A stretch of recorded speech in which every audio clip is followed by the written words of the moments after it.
Lauren, let's start off with this conversation.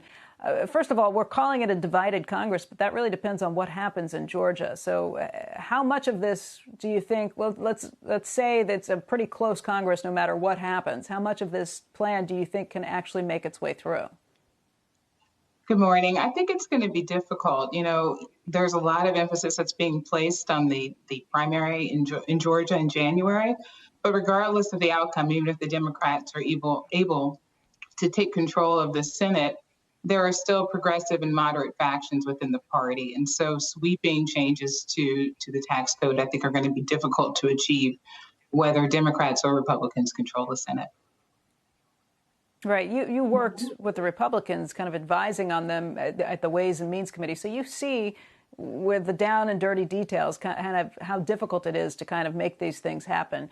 What do you think the likelihood of raising rates on people who make over $400,000 and then the likelihood of Social Security, you know, which right now caps out at $137,700, the likelihood of raising that so that it picks up on anybody on any income over $400,000. Those two things alone, what do you think? I think those are both going to be difficult lifts.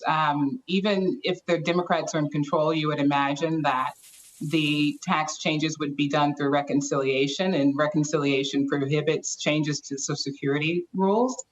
So it's strictly limited to tax provisions. And if the Democrats are not in control of the Senate, I think the Republicans are seriously going to not participate in any legislation that involves raising rates on individuals' top earners. Is there anywhere where the Democrats and the Republicans agree in terms of changing or altering the tax code? There are areas where they agree. You know, I could see that as we go forward and look at the next tranche of COVID-19 relief, there could be some tax provisions that are included in that package.